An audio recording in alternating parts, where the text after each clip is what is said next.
Thank you. Now we have to check the sound. It's okay? All right.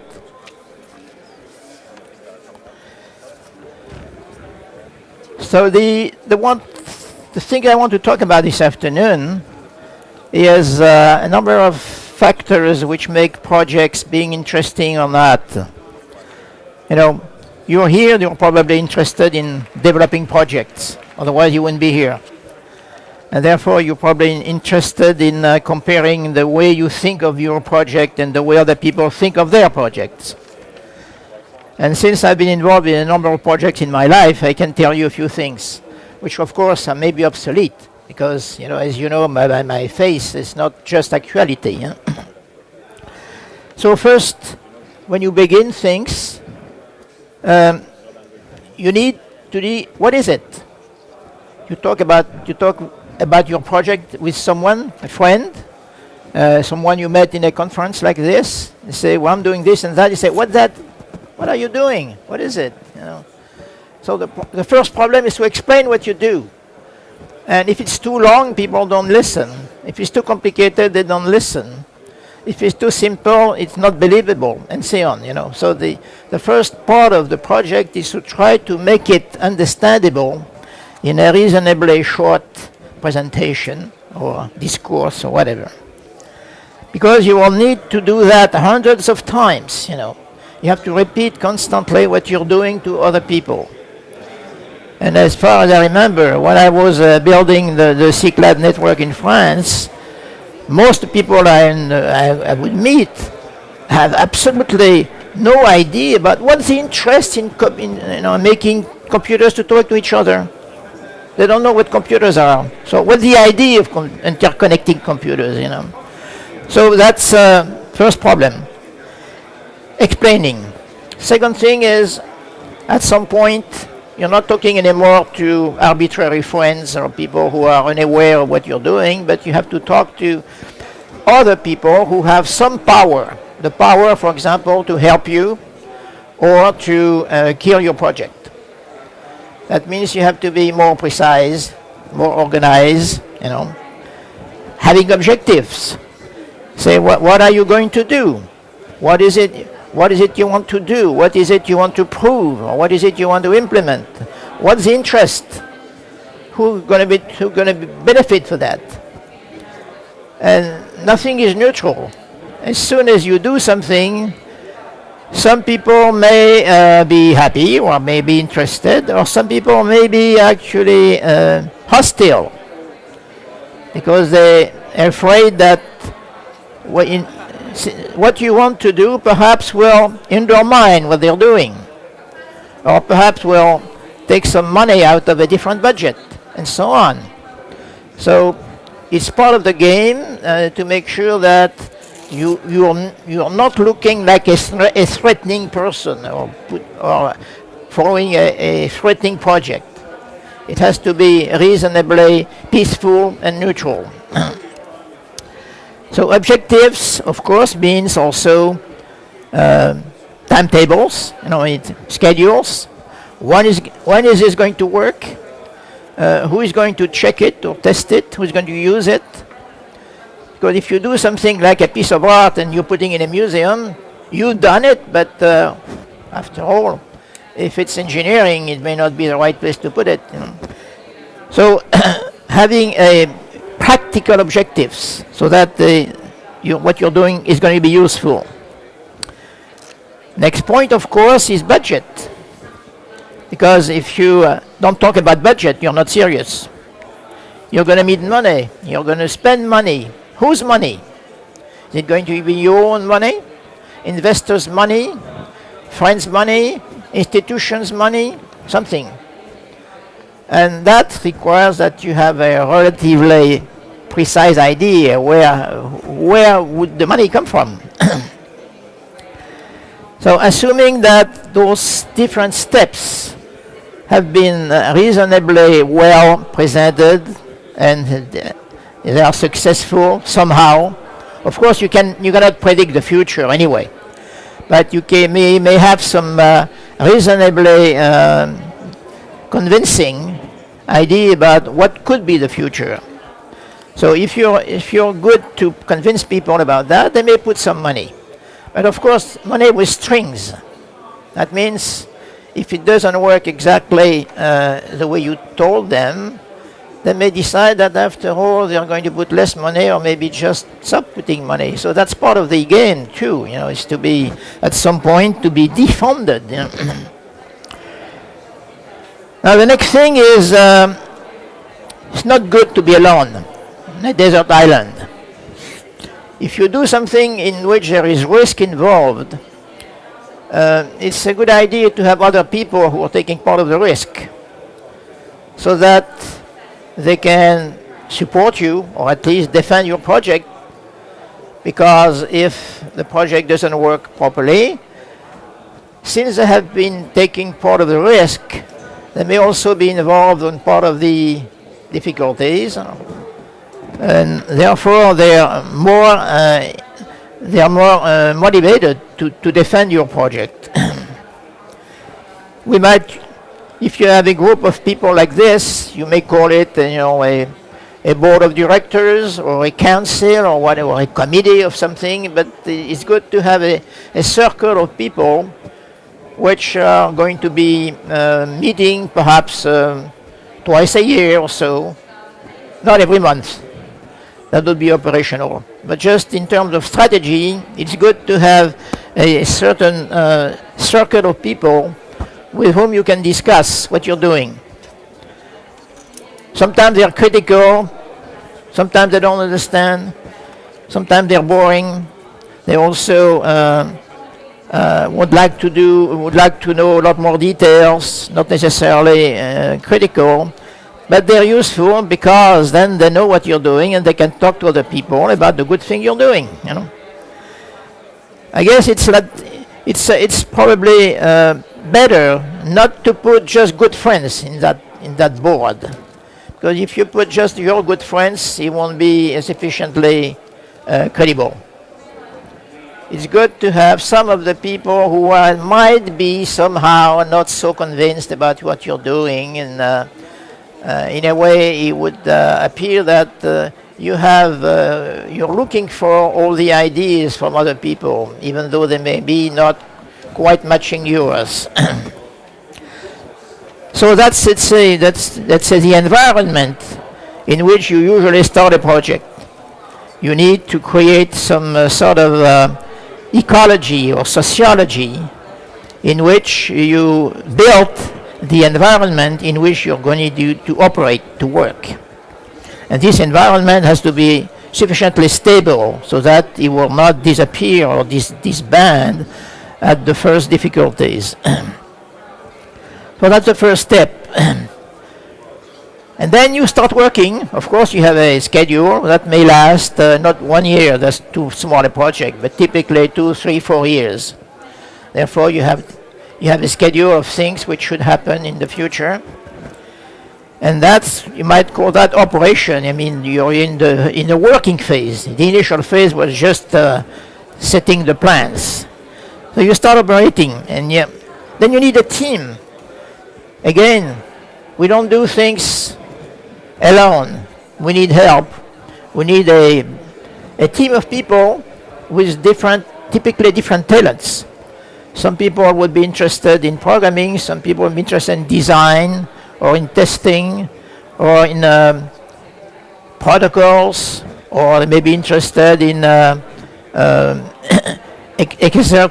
trying to inventing new ideas or innovation. So it's good to have a sort of Russian salad of a variety of people in order to not only to have more fun, because you have to have fun too, I think a project in which people have no fun is not a good project.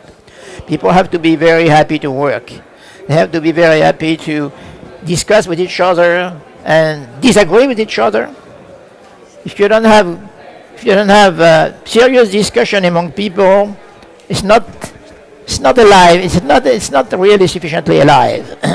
So having good discussions is necessary. So that's however, people who hate each other That's bad. It won't work. A team in which some members of the team would hate other people, no good. No way. People have to be happy to do good work. So that's really an important sociological aspect of a teamwork. And of course, you have to be sufficiently careful anyway, because some people may fail. That's part of life. Either they're not interested really, or they perhaps don't have the appropriate level of expertise. That happens, that people fail. So I think the critical part should be actually supervised or working at two people together, so that if one fails, the other one knows what was going on. So a certain level of redundancy is probably a necessary insurance tax in a project. And finally, make progress visible. It's very important for everybody. It's important for the team, because the team can really make sure that what they are doing has progressed. They like to be able to observe or to prove to other people that they have done something.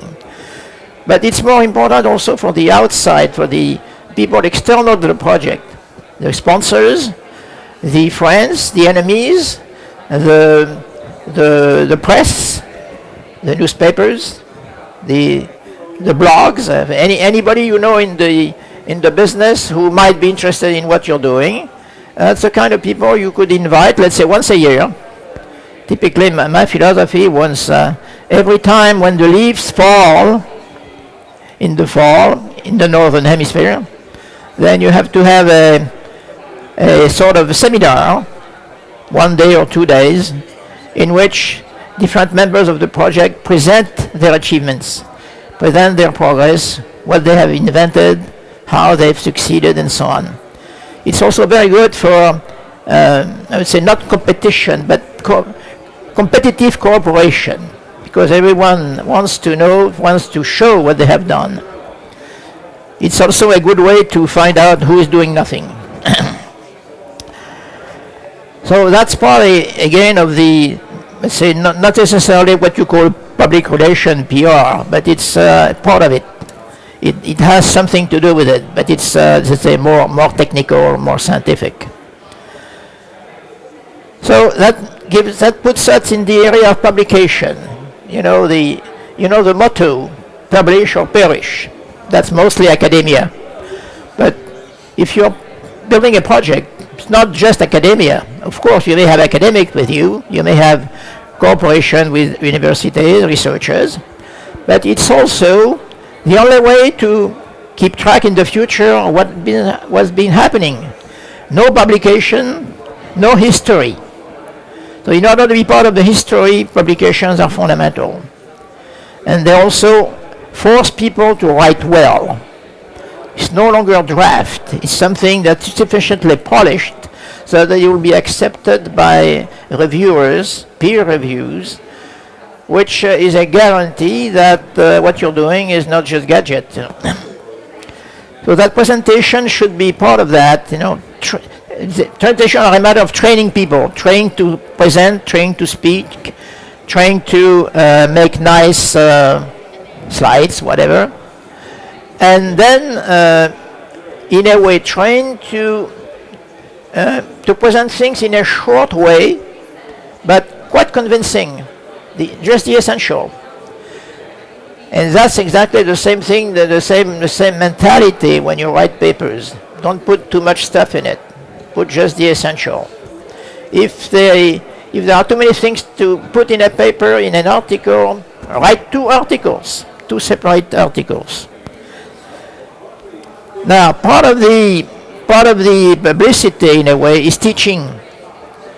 Well, we are not necessarily professional teachers, or professional professors, but very often in technical schools or universities, they need some specialists. They need some people with particular expertise to teach some course, not for their whole life, but for perhaps a semester or maybe 2 or 3 years when the subject is topical and when the professional professors are not yet sufficiently experts in the subject. So that's a good opportunity not only to acquire some teaching experience, but also to communicate what what ideas, what concepts, or what methods have been developed in the project, and train students who then will be able to repeat that experience later. So teaching, I think, is an important part of it. Now, just a few words. At the moment, there are some projects in Europe, and I've been quite unhappy in the past years about the way the European Commission was handling European projects. In the computing area, I don't mean other areas which I don't know anything about, but it was much too similar to just sprinkling, putting a little bit money here, a little bit money here, and a little bit there, because the laboratories with which they contracted some parts of the project, they needed money to, for their people who are writing a PhD or who are writing a thesis or a master. They needed just money for their students, and in a way, it's very useful for making the labs or maintain their population of researchers. But on the other hand, it usually does not produce anything substantial in terms of implementation, in terms of running systems, in terms of a completely developed object in a way. I think they perhaps are going to change their mind. I don't know much about FIWARE, but I think it's topical at the moment. Everybody talks about that. I've read a few things, but I'm not really aware. I have not been following the way the project was at the beginning, nor do I know exactly the objectives. Well, it looks like an interesting project in the sense that it has to create cooperation between a number of teams. Therefore, you have the idea of teams there, and teams have to cooperate, and they should validate. I think they are part of this, part of the project, which is supposed to have a number of implementation working with each other. That's good idea. Now I don't know more about it, but it looks like it's a more focused project than the ones I was observing in the past years. Well, I may also mention to you something you may or may not know about. Is there is some other pieces of project in Europe which are based on a system developed by the Boston University called RINA. Who has heard about RINA? Nobody. Okay, that means it's not very well known. Well, RINA was developed in Boston University a number of years ago by John Day, who is also an internet pioneer. It's a completely new conceptual architecture for networking. By the way, he doesn't call that networking, but internetworking. It's focused on how to put networks together, not on the implementation of this or that network. And that seems to be substantially innovators. And there are some teams in Europe which are part of that project. One is in Barcelona, I2CAT. Another one is in Ireland, Whitwater Strand, south of Dublin. And I think there are other teams which I don't have in mind at the moment. I think that's nothing to do with FIWARE. I think FIWARE is more in the developing pieces, let's say, common resources which can be used by everybody. RINA is completely different. It's really a new architecture. So I think the two are not exclusive of each other. And I suggest some of you who, if you're not interested in FIWARE, then you may take a look at Rina and see if you can someplace in there. Well, at this point, I think I've exhausted my 20 minutes. So thank you for listening, and I hope you'll have a brilliant and very pleasant and very active career in projects, of course, you know. Okay, thank you very much. Give him a warm welcome, everyone. And next up will be Mr. Carlos Domingo, coming up on the stage. Okay, warm welcome, everyone, again. All right, so I was this morning already here telling you more or less the same thing. How many people of you attended the session this morning?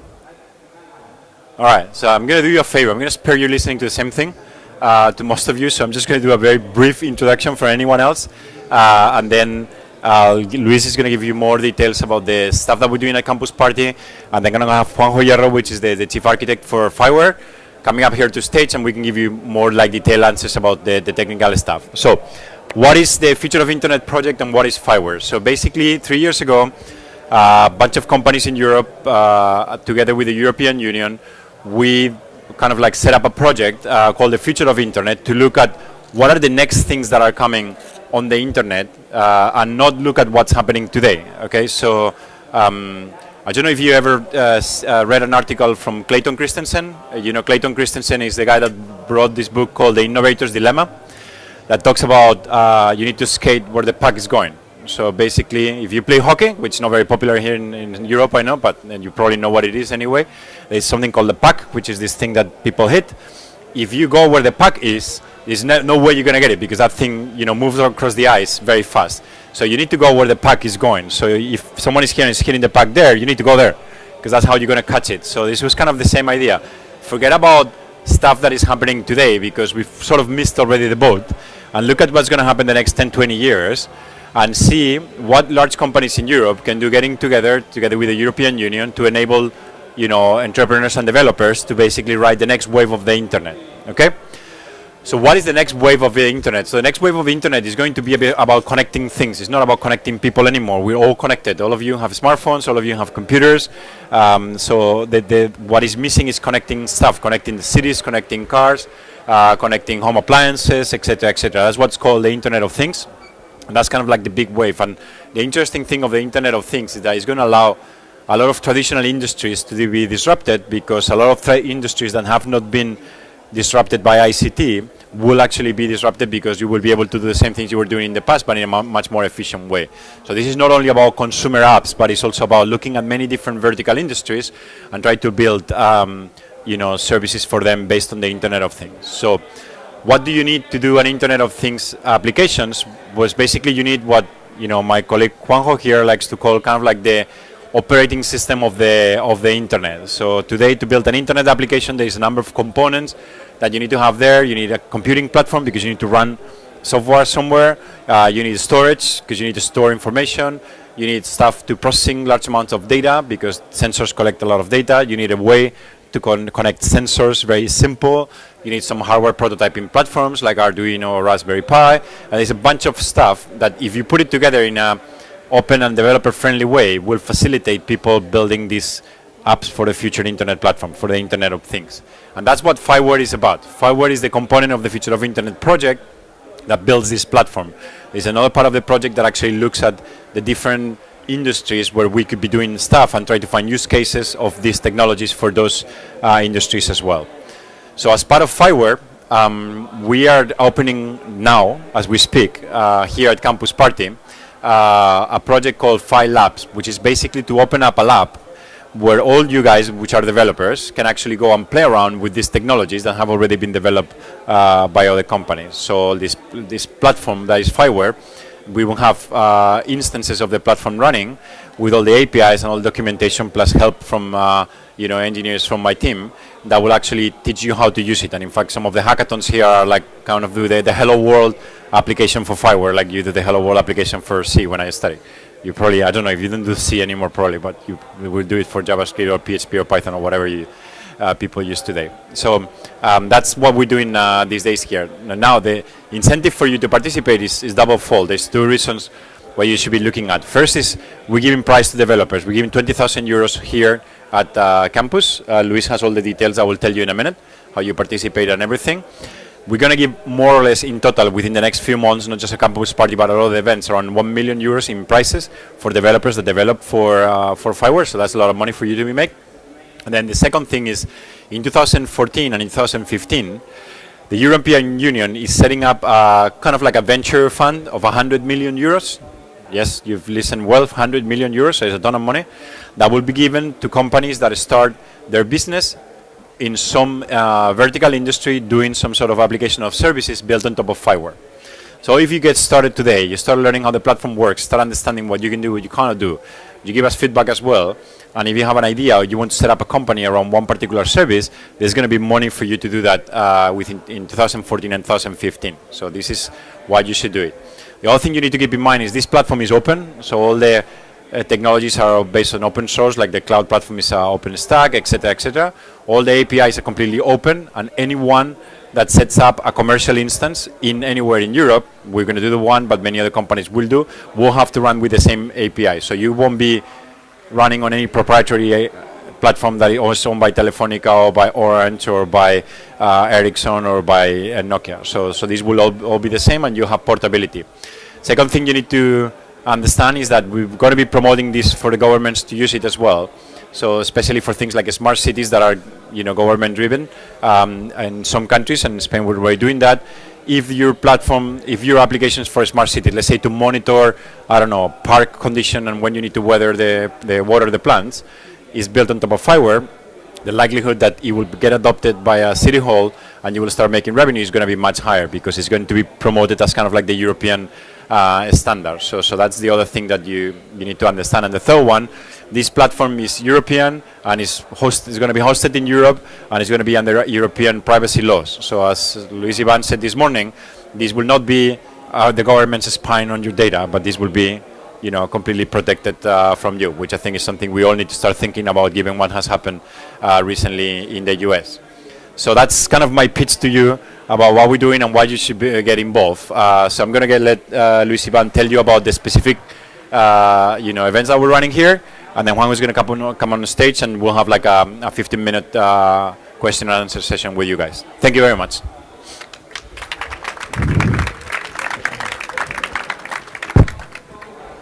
Right, so I guess you all have been this morning on the opening speeches of FIWARE. So I'm really excited about all the workshops we're going to have during this awesome week of Campus Party. And I tell you the details of each workshop. Well, the first workshop is going to be in just half an hour at 4 p.m. And as Carlos said, we're going to get started with FIWARE and how to create a Hello World simple application. There will be Raspberry Pis, so you just have to go there and attend the workshops, obviously, and then you will be able to go to I think it's the camp zone, the 10th zone, and take your Raspberry Pi. So you can start working with sensors and connect the Raspberry to your FIWARE application also. Well, tomorrow at 10 a.m. we're gonna have a workshop on how to host the applications on FIWARE. Also, connecting them to Raspberry Pi and so on. But can you upload the application to the FIWARE servers and start working with FileLab? That will be open. I don't know if right now the FileLab is open, but if it's not open now, it will be open to. Yeah, so just open right now. That's cool. And also tomorrow there will be another workshop. The first one was at 10 a.m. So the second one is going to be at 4 p.m. It will be about 3D, how you can work with, with graphics, with also user interfaces, how you can build user interfaces with FIWARE. Also augmented reality, so you can create, very, very cool stuff using sensors, using all sort of APIs that FIWARE has. Well, what about the prices? Obviously, the Raspberry Pi are very cool, and will be given to the ones that have serious projects that want to create serious applications with FIWARE. They may be test applications or just applications for this hackathon, but they have to to make something with the Raspberry, not just go to the workshop, the Raspberry, and then run away with it. You have to make something with the Raspberry Pi, something cool using FIWARE, obviously. So you can access all the hackathon bases on legal stuff and so on in Campusero. That is campus.ro. That is the platform that Campus Party has, like a social network for geeks or something like that. So you have a hackathon zone, and you can enter there and see the bases. And also there is the Campus Party website. There is I think campusparty.eu, and you can see all the hackathon stuff as well there. And there are the prices. Well, first of all, prices are not incompatible with other hackathons, so you can win this hackathon and win other hackathon. For example, the social good hackathon, or I think it will be a Firefox hackathon as well. It will, yeah. So well, other hackathons. It's not. What else? Yeah. So the prices. The first one is gonna be 5,000 euros. Second one, 3,000 euros. Third one is gonna be 1,500 euros, and the fourth one is gonna be 500 euros. And there are gonna be also like special prices. That was the like absolute prices, the generic prices. There are gonna be like special prices to the best cloud application, the best Internet of Things application, the best UI application, and the best developer under 21 years old. Please note that if you are under 18, you cannot participate, or if you are in a team, for example, you will have to select the one that is older than 18 years old because of legal stuff. But yeah, and so each prize will have 2,500 euros of money. Yeah, I mean, we're gonna have a lot of challenges for the next year, and we wanna have like 860,000 euros in prizes during the next year. That money is not for this hackathon. It's not for this week. Also, it's just challenges for the whole year. And also, as Carlos said, there will be like 100 million euros in the 100 million euros in investment for entrepreneurs in the next years, but that's not in this campus party. And also tomorrow at 3 p.m. There will be a session in the developer stage. I think is this one, right? And we will launch a challenge with 250,000 euros in prizes. So be here tomorrow at 3 p.m. It will be something related with smart cities, but I cannot tell you what exactly. But a lot of money on smart cities, so seems very cool. And that's it. You have any doubt, just ask me or any for example Juanjo that is here, or Carlos, and go there to the bar camp, to the hackathon that will start really soon, like in 15 minutes, I think. No, more, like half an hour. So that's it. All right, thank you. So, what we're gonna do for the next 15 minutes, so we give you like time to move to the barcamp area, is just to take some questions, because this morning there was a lot of questions, and I felt probably that you guys wanted a little bit more like technical explanation. So that's why I asked Juanjo Hierro. Hello, Juanjo. Welcome to stage. He's the main architect for the FIWARE project, so he's the one that knows a lot about the technology. Unfortunately, I'm too rusty and too old for all of the things that these guys do. So in case you want detailed questions about architecture, APIs, etc., this could be the moment to do it. We're gonna do the training workshops later anyway. So depending on what you want to know, we'll just do it at the workshop later. If you want some more questions about how the project works, how to get involved, etc., so I can answer that for you guys. So now stage is open for you guys. Any questions? Yes.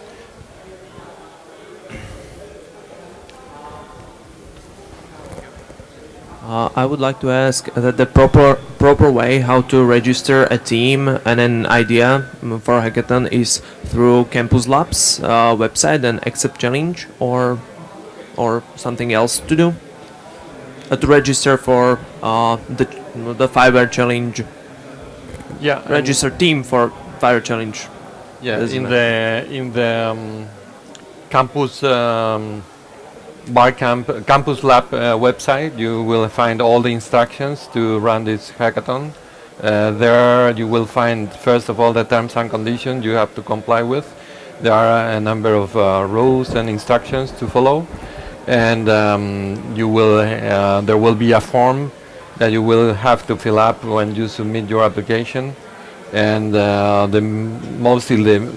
only two requirements that we are asking for is that you develop an application that relies on FIWARE technology. You have to explain which generic enablers, because there are plenty of them.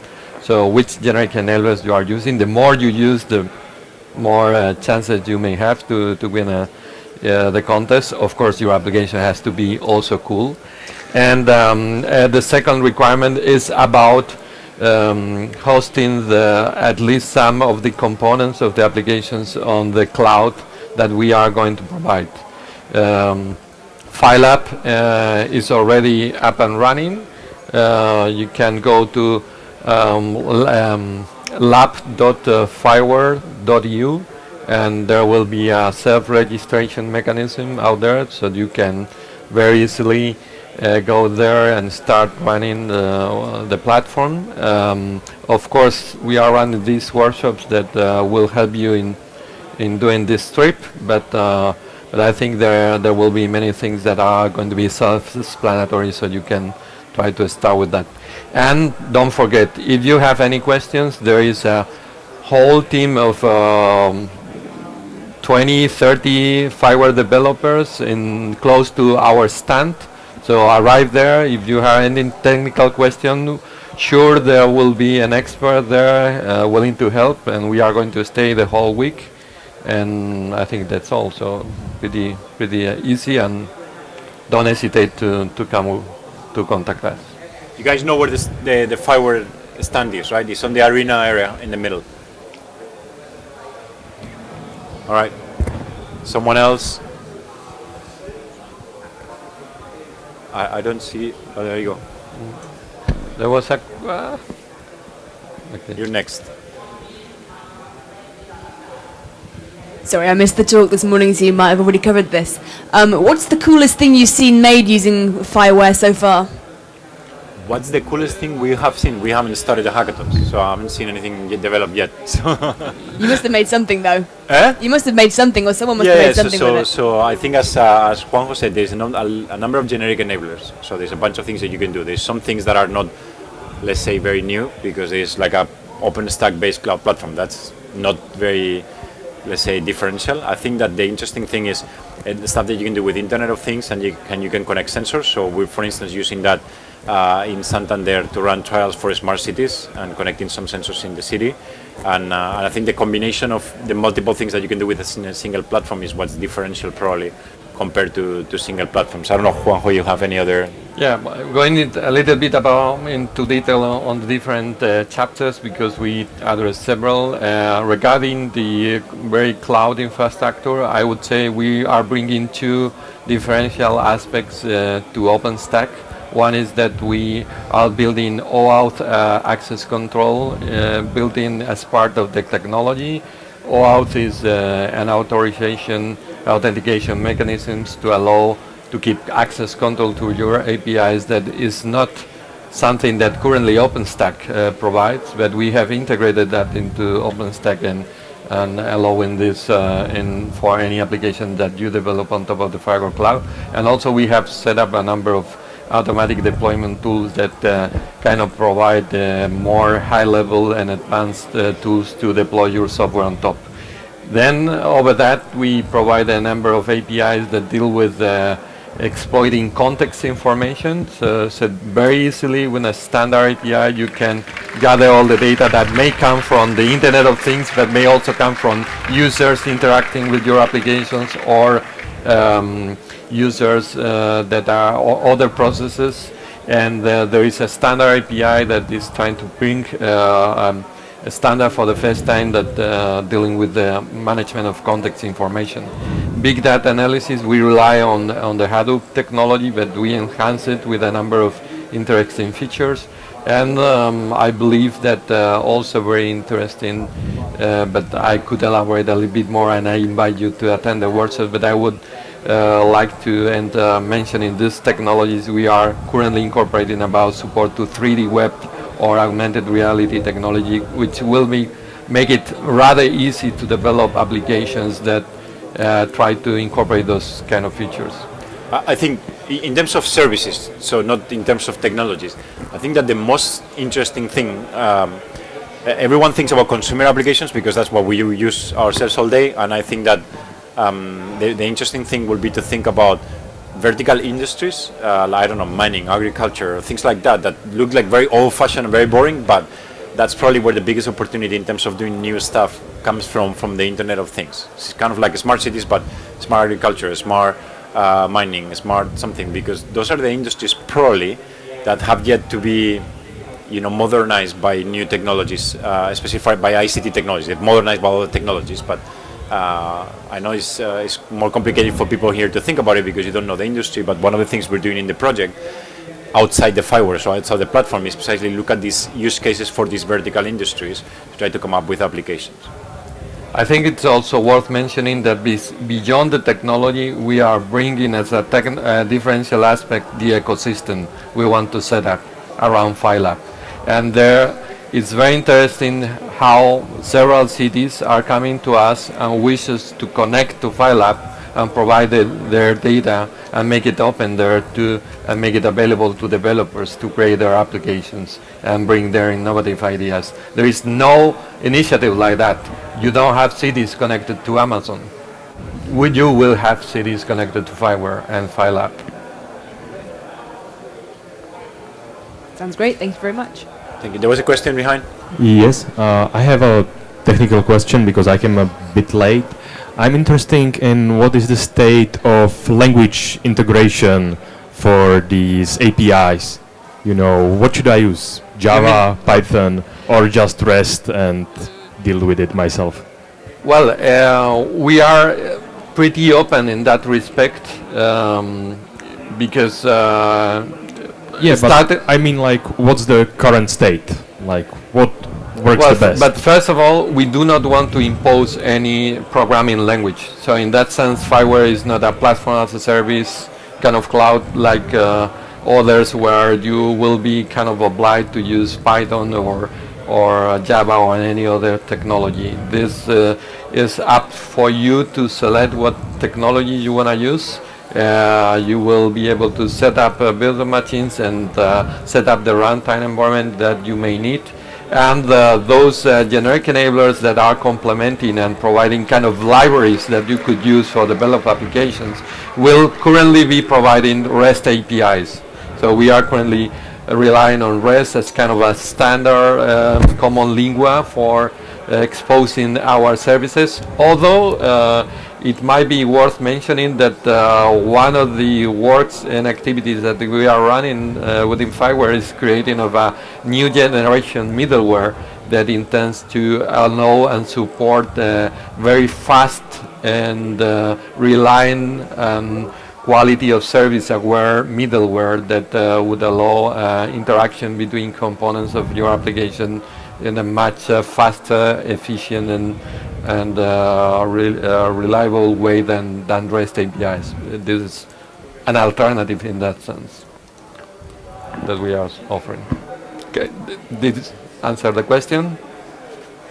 Does it answer the question? Okay, thank you.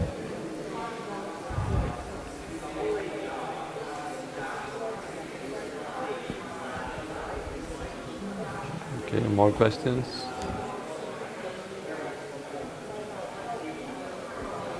Okay.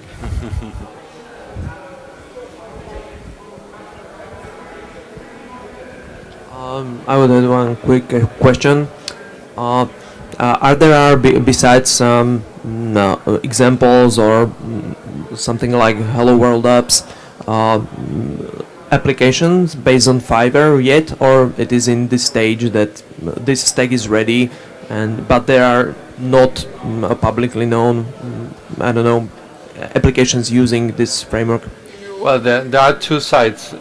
We have developed a number of applications that we intend to use for training, and some of them will be used in the workshops that we will run this week. In parallel to that, there are a number of use case projects that are running within the program, the Future Internet PPP, Public-Private Partnership Program, FIWARE is part of, that are focused on developing applications based on FIWARE. In the session tomorrow that runs in this developers stage from I think it's 3 to 4, we will have an opportunity to show you some applications that and some projects that are trying to develop quite, let's say, complex applications and interesting applications based on FIWARE technologies. So those are applications that, well, you would need to discuss with their owners whether those are going to be public or not. FIWARE is open as such, but the applications on top may not need to be. But yes, there are currently applications being developed using the technology. Yeah. Thank you.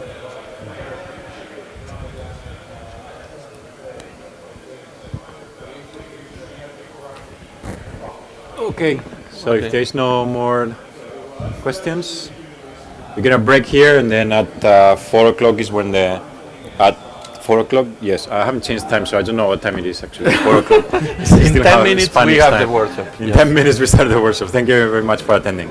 Okay.